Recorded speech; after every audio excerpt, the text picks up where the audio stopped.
Are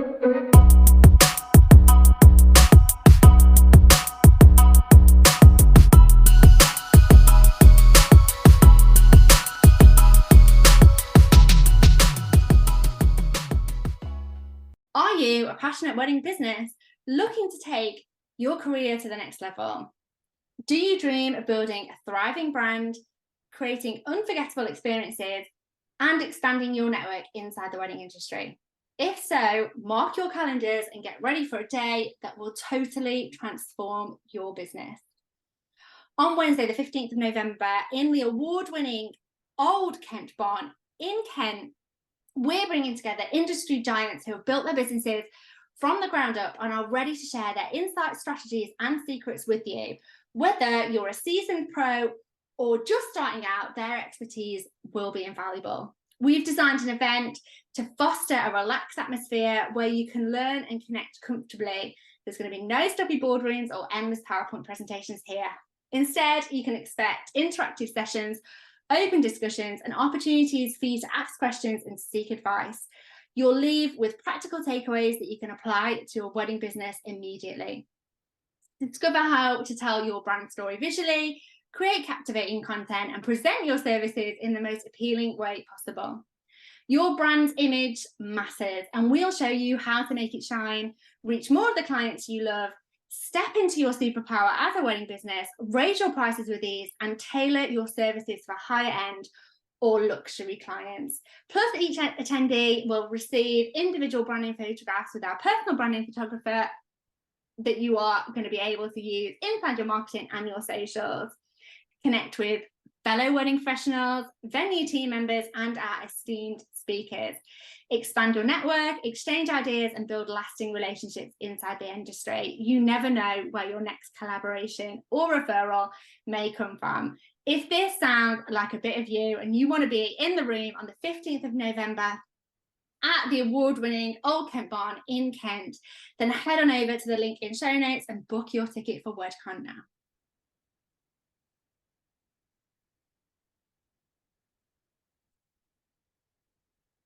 Hello, hi. Hello, everybody. Welcome back to this episode. Who is happy that the sun is out? I know. If you are listening to anywhere but the UK, you must know that the summer is finally here in the UK for us. We had 1 week in June, which was nice, but now it's back.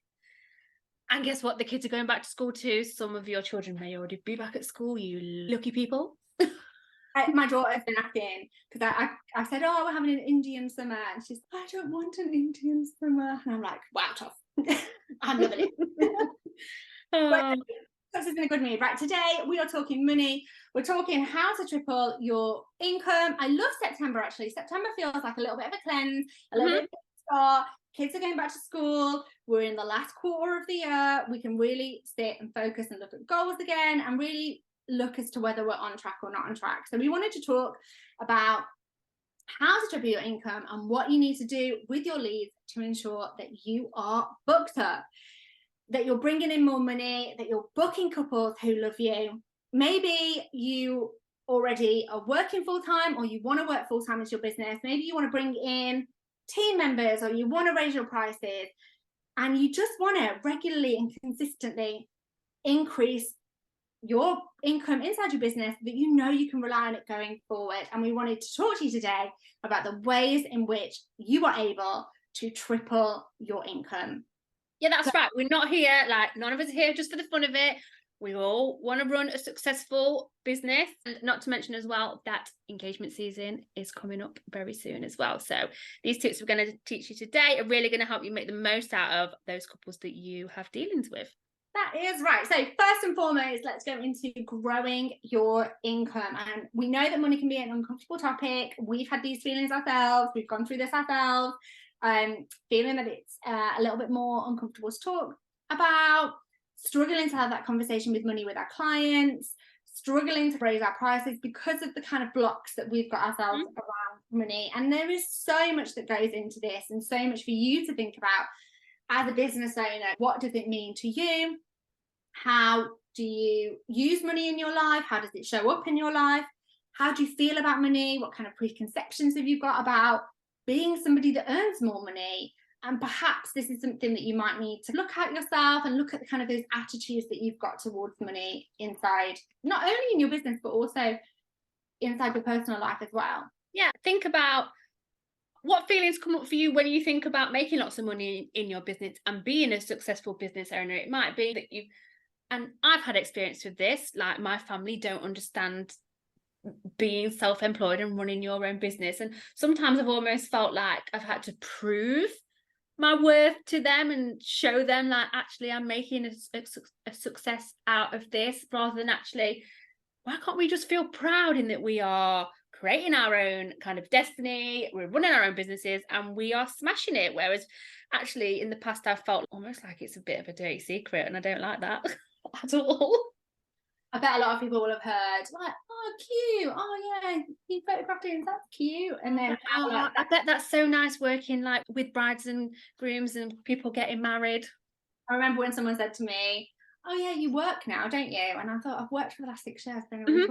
I've also had that as well. It's only this year, I think, actually, where, and if you listen to this, then lovely, but my husband's, one of his sisters has taken a very sharp interest in our business social media, and she's realized, actually, Roxy's doing some good stuff. I'm like, yes, I've been doing this since 2019, love. Where you been?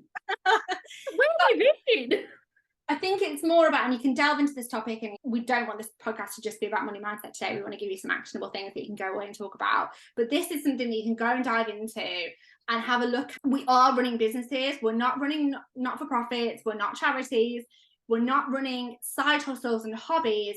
If you want this to be a full-time business, or you want to even for it to be a part-time business, you need to look at your business and treat it like a business. And that means getting comfortable with making more money and earning more money. And sometimes if we're nervous about how we are perceived and earning more money, sometimes we can be nervous about how that makes us look as a person. Maybe you might have some preconceived ideas about what people who make a lot of money act or are like, or what people think about them.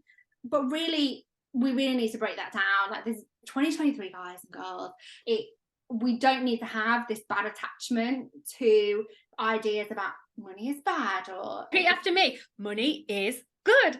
I love money. That it can't flow to you easily.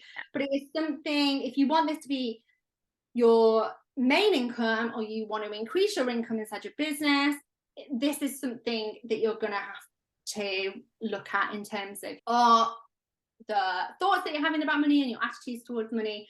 Is that affecting you moving forward inside your business or not? And something that you can answer that question yourself now and think, yes, it is. I need to go and do a little bit more work around this. I think as well, part of that is once you are feeling a little bit more comfortable with money, how you were saying about business, like this is a business, you've got to treat what you do as a business. It's about taking away that emotional connection almost, and stop looking at your business in an emotional way, because that can really hinder your thought processes and even your money mindset as well. So it's really worth just noting that you've got to be like the CEO of your own business, and you always got to remember that. Yeah, for sure.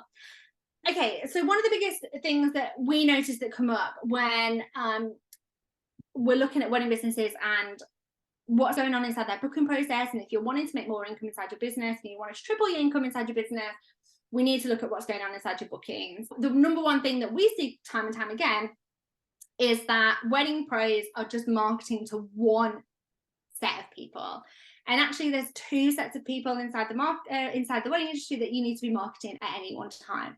They're the couples that are ready to buy now, who have already researched you, they're ready to go, they've got the funds in place, they know that they want you, and they're ready to buy now or book now.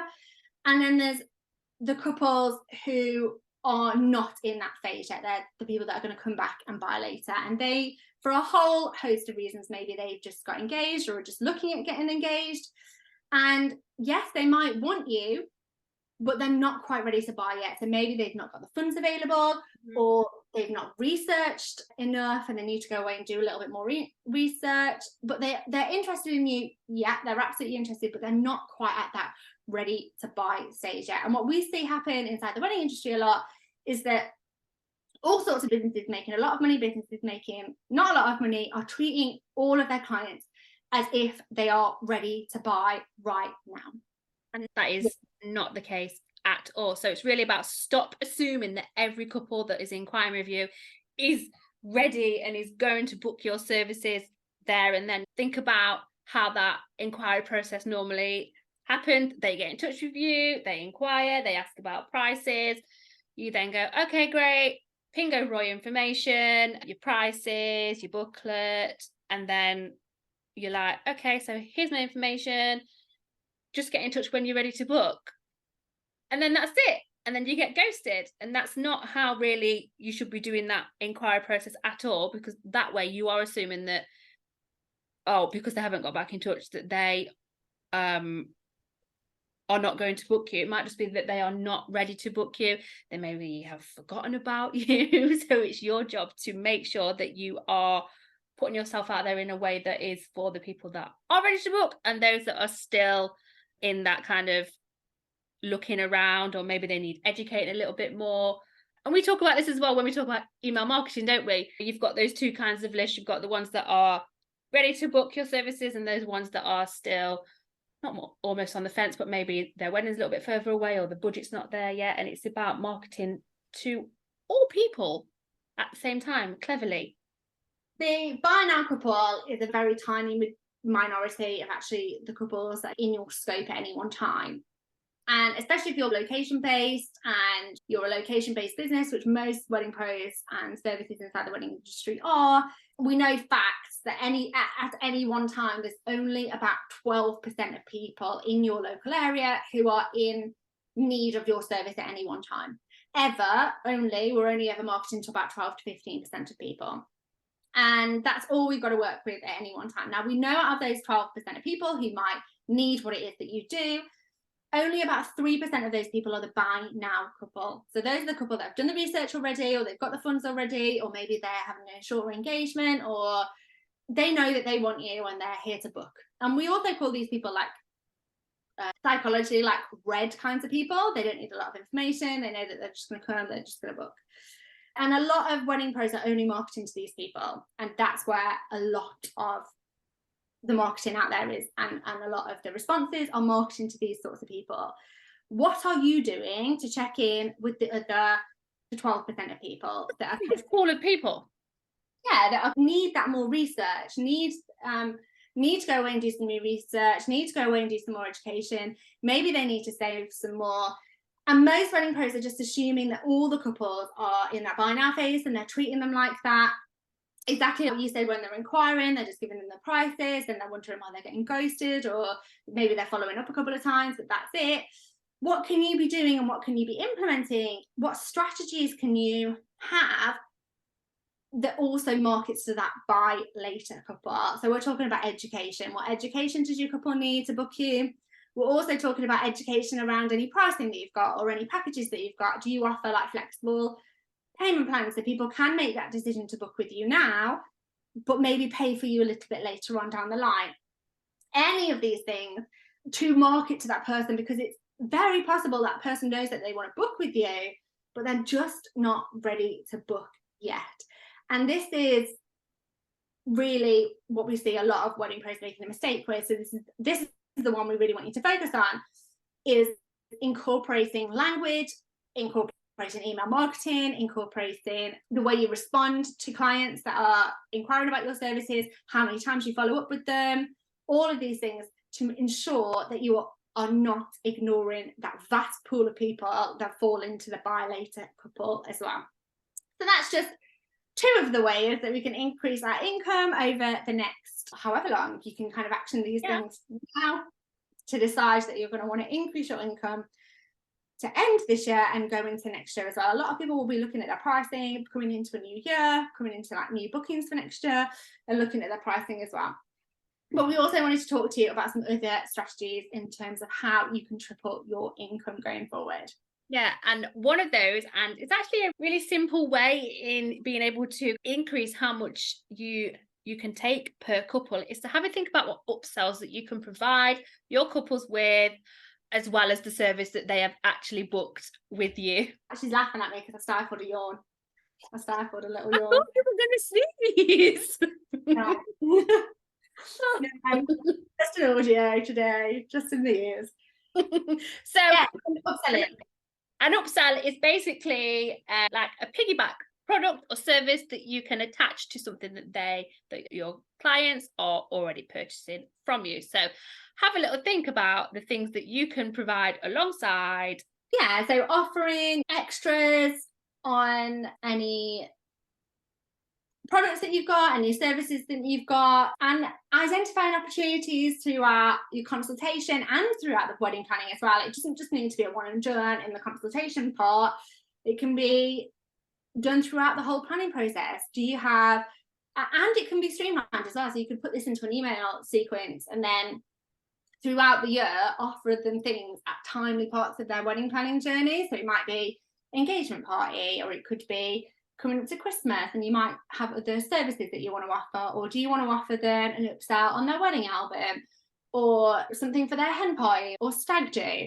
And you can really, when you think about that client journey and that planning and what you offer, you can really come up with some great extra offers that you can include, whether it's albums, whether it's extra services, whether it's flowers for thank you gifts, or something digital. Is there like a template that you can put together? Is there a mini course on something? What I would say is, if you're unsure where to start with this, is when you are having your sales conversations with your couples, really listen to what they are telling you and then use that information for future clients and for future products and services, digital downloads that you can then create, because you know that they are going to be truly welcomed. Yeah, for sure. Another thing that you can be doing to increase the income inside your business is looking at any off-season opportunities that you've got inside your business. So times of the year where you may be quieter, where you may be looking at how you can generate income at times of the year where you might be quieter, such as kind of event planning services or Christmas parties, corporate events, private parties. Could you do some hen do and stag do? Is there something that you do that you can incorporate into any of those things? Do you want to do any kind of funeral work or baby naming work or anything like that as well? You can really look into how, outside of typical wedding season, if you're somebody that doesn't just want to focus on weddings inside your business, what off-season opportunities you've got as well. A lot of the florists that we work with, we talk to them about targeting Mother's Day, targeting Easter, targeting decor for Christmas, and tablescapes for Christmas Day and things like that as well. So there are plenty of opportunities to do the calendar. No matter what you do, you know, stationers can do party invitations, so they can make like a party pack for, I'm planning birthday parties this month, birthday parties for my kids this month. And I just love the ease of just having everything together. Whether you could do like a party in a box idea or whatever it is that you do, whether you do decor, stationery, whatever, there will be opportunities for off-season ways that you can generate income inside your business as well. You could create a referral program. This is something that can work really well. And you could reward existing clients or past clients or even suppliers as well for referring new clients to your business. And this doesn't always have to be cash referrals, although cash referrals can work really, really well. You could think about something that would be meaningful to the couple in order to refer business back to you again and again. And sometimes actually they don't need that incentive, but by having that incentive there, you're almost just reminding them that to refer you. And if any of their friends are getting married or family members are getting married in the future, then you'd love to be able to work with them going forward. So have a think about what might be valuable to your couple that you might want to offer them, whether it's a cash incentive, whether it's a gift card, whether it's just a lovely bunch of flowers, or you're going to pay for them to have a meal out, whatever it is. Have a think about that. And you can also incorporate this into wedding suppliers as well and wedding vendors. This is something that happens abroad quite a lot. And some of the wedding planners that we work with in other parts of the world will tell us that it's quite often that they will get a kickback for referring clients and couples services, whether that's car services, DJs, decor companies, music, whatever it is, and that they will get a kickback from that as well. So this is something that you could think about, creating a referral program in terms of then creating more income inside your business as well. We did this in the bridal shop and it worked really well. Like, it's one of those things that we'd not really thought about, and then was like, oh, okay, let's give this a go. And it is quite an easy thing to set up, but can really help increase your income. So one thing that you can actually do, which I've just thought of, and it's a really simple one, is if you have been recently ghosted by clients, go and follow up with them again. As we were saying, they might just not be ready to book. So like, I have in the past not always followed up again and again, but as soon as I started actually doing that, guess what happened? We made more sales, because it's not that they are not interested.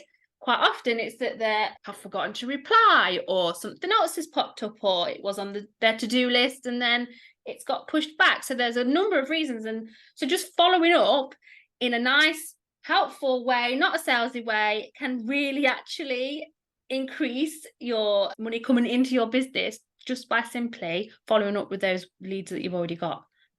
The fortune is in the follow-up, for sure. Definitely is. And I haven't actually always been comfortable with a follow-up, but it's definitely how you do it. You don't have to be, hey, I just wondered if you still wanted to book my product or service. It's just, hey, just checking in to see if you'd actually received my last message. Maybe tell a little porky, my Instagram's been playing up recently, or just find any excuse. Or maybe you've seen that they have been following along with your stories, and actually you have had a conversation with them. Tie those two things together and just strike up a conversation again and see where it might lead. It doesn't have to be salesy at all. Yeah, not at all. I think it's just about a case of having a chat with them, getting them talking about their wedding, and then finding a way that you can bring that back to their wedding, bring that back to what kind of you do. Yeah. And the fortune absolutely is in the follow-up. We tell our clients to do this method quite often. We tell them to go and implement that and to go and track where their leads are coming from, track those leads, follow up. One of the coaches inside the wedding industry that's speaking at WedCon, I think she said she followed up 12 times with somebody and was ghosted on a lot of those messages. And then eventually they were like, oh, thank you so much. It was deep. And it was like, yeah. Oh, thank you so much. I've been really meaning to get back in touch with you. I've had this and this going on. Absolutely wanted to work with them. And she really wanted that wedding. So she continued to follow up with them. And I think it took her 10 follow-ups, but she got that wedding and it was very high-end and wonderful, and it was right up her street. And that just goes to show, who follows up 10 times? I bet if you were sat there being honest, it's not something that you could do. It probably is something that you could do more of. Yeah, definitely. 100%. Send more emails. This is something that helps all wedding professionals, and actually all business owners as well. I'm like a massive fan of email marketing, and you'll hear us bash on about this lots and lots. But create and maintain an email list of not only potential leads but also of past clients, because you can go back and upsell them things. You can sell them other services as well if you expand outside of the wedding industry and you're not just doing things inside of the wedding industry. But if you're not sending emails to your customers or to leads, you are missing a trick. You want to be contacting them really regularly, maybe weekly even. Some people will say daily, in order to build relationships with people and remind them. Remember, there is a vast majority of people that are sitting in that buy later category, and just reminding them that you are there, why they followed you, why they gave you their email list in the first place. And not every email you send is going to be about being salesy and following up. It's going to be about adding value, reminding them that you exist, reminding them of the work that you do, providing them with some helpful information. But email is many people's preferred means of communication with businesses as well. And it's such a great strategy because you can laser target people. You can know what they're interested in straight away by the means in which they signed up to you. So if they signed up via a lead magnet that was about something in particular, you can know that they're really interested in this, or you can know where they are in your sales journey based on whether they're a past customer or a repeat customer or they're a new lead. And that allows you to really tap in and talk to them about things that are going to really interest them, things that are going to be really helpful to them. And then you're going to stick out in their mind when it comes to them needing to book you. And the thing is as well, it doesn't need to cost you anything. And that is great. When we're talking about making more money and especially return on investment, email marketing is largely free.